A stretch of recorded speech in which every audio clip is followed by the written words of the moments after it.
Hi అండి. Welcome to my channel. అందరూ ఎలా ఉన్నారు? నేను చాలా బాగున్నాను. ఈరోజు మనము కొత్తిమీరతో మంచిగా నిలవ పచ్చడి ఎలా చేసుకోవాలో చూద్దాము. మీరందరూ కూడా చూసి ఒకసారి ట్రై చేసి ఎలా వచ్చిందో నాకు కామెంట్ చేయండి. మర్చిపోకుండా నా ఛానల్ సబ్స్క్రైబ్ చేసుకొని పక్కనున్న బెల్ ఐకాన్ని క్లిక్ చేయండి. నేను పెట్టే ప్రతి వీడియో మీ దగ్గరకు నోటిఫికేషన్లో వస్తుంది. మర్చిపోకుండా సబ్స్క్రైబ్ చేసుకోండి. ఇప్పుడు కొత్తిమీర నిలవ పచ్చడి ఎట్లా చేయాలో చూద్దాము. ముందుగా ఒక పాన్ తీసుకొని దాంట్లో ఒక స్పూను ఆవాలు, ఒక స్పూన్ ధనియాలు, ఒక స్పూన్ మెంతులు వేసుకొని దోరగా వేయించుకోండి. వేయించుకున్న తర్వాత అది తీసి పక్కన పెట్టుకోండి. అవి చల్లారిన తర్వాత పౌడర్ చేసుకోండి. వాటిని పౌడర్ చేసుకొని పక్కన ఉంచండి.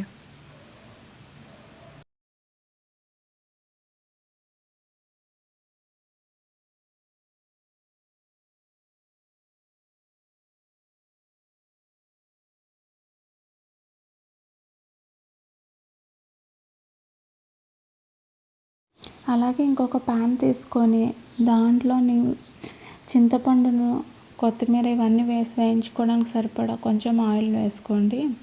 అందులోని మనం ముందే నానబెట్టుకున్న, అంటే కొంచెం నానబెట్టుకోవడం అంటే ఎక్కువ వాటర్ వేసి కాదండి, కొంచెం ఇలాగా చింతపండుని అంతా క్లీన్ చేసుకున్న తర్వాత కొంచెం వాటర్తో తడిపి పెట్టుకోండి ముందే. ఆ చింతపండుని ఆయిల్లో వేసి అట్లా మగ్గనియండి. కొంచెం సేపు మగ్గిన తర్వాత దాంట్లో మనం ముందుగా కట్ చేసి పెట్టుకున్న పచ్చిమిర్చిని వేసుకోండి. ఇప్పుడు పచ్చిమిర్చి అని అంటే మీరు ఎంత క్వాంటిటీ తీసుకోవాలి ఏమైనా డౌట్ రావచ్చు మీకు.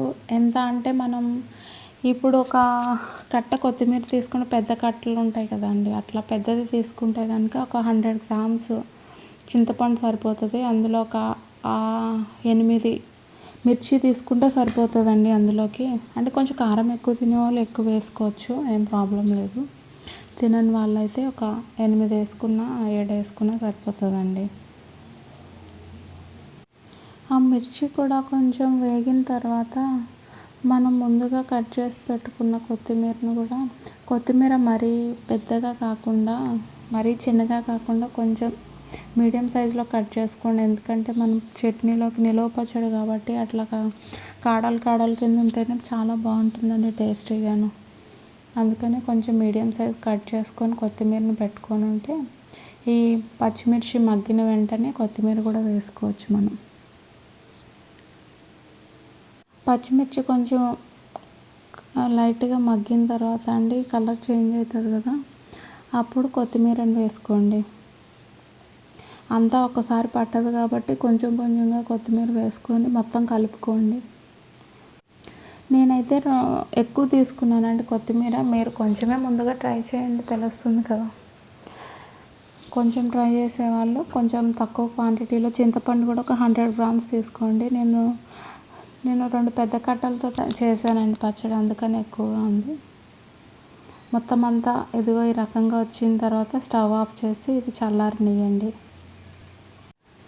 ఇందులోకి సరిపడా కొంచెం సాల్ట్ వేసుకోండి.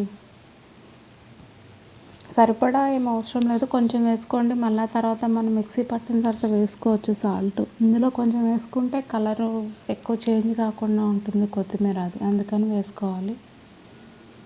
ఇట్లా మొత్తం మగ్గిన తర్వాత దీన్ని చల్లారనియండి స్టవ్ ఆఫ్ చేసుకొని.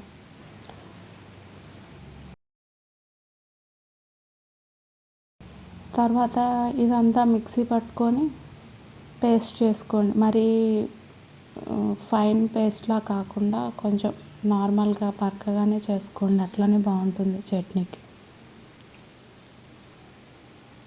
ఇలా పేస్ట్లా చేసుకోండి. ఆ తర్వాత వేరే ప్యాన్ తీసుకొని ఆ ప్యాన్లోని ఇదంతా పోపు వేసుకోవడానికి కొంచెం ఎక్కువగానే ఆయిల్ తీసుకోండి. అది కొంచెము మసిలిన తర్వాత ఆయిల్ వేడెక్కిన తర్వాత దాంట్లోకి ఆవాలు కొద్దిగా, అలాగే గుళ్ళు మినపప్పు ఉంటుంది కదండి, అవి వేసుకోండి. అవి కొంచెం ఒక 2 ఎండుమిర్చి, కొంచెం కరివేపాకు వేసుకొని కొంచెం ఒక చిటికెడు ఇంగువ ఉంటే వేసుకోండి, లేకపోతే స్కిప్ చేసేయండి. వేసుకొని ఇవన్నీ దోరగా వేగిన తర్వాత మనం ముందుగా చేసి పెట్టుకున్న పేస్ట్ అందులో వేసేయండి. ఒక పక్కన ఈ చట్నీ వేసుకొని కొత్తిమీర పేస్ట్ వేసుకొని ఇంకొక సైడ్లో మనం ముందుగా పౌడర్ చేసి పెట్టుకున్నాం కదండి, మెంతులు, ఆవాలు, ధనియాల పౌడరు, అది ఒక 2 స్పూన్స్ వేసుకోండి. అంటే నా క్వాంటిటీ నేను చెప్తున్నాను, మీరు చేసేదాన్ని బట్టి మీరు వేసుకోండి. మీరు తక్కువ చేసుకుంటే 1 స్పూన్ వేసుకోండి, 1.5 అట్లా. నేనైతే 2.5 వేసుకున్నాను, మీరు 1.5 వేసుకోవచ్చు. అలా వేసుకొని మొత్తం కలిపేసుకొని స్టవ్ ఆఫ్ చేసేసి పక్కన పెట్టుకోండి. ఈ నిలవ పచ్చడి 15-20 డేస్ వరకు చాలా బాగుంటుందండి, చాలా టేస్టీగా ఉంటుంది. మీరు తప్పకుండా ట్రై చేసి నాకు కామెంట్ సెక్షన్లో కామెంట్ చేయండి. Thank you for watching.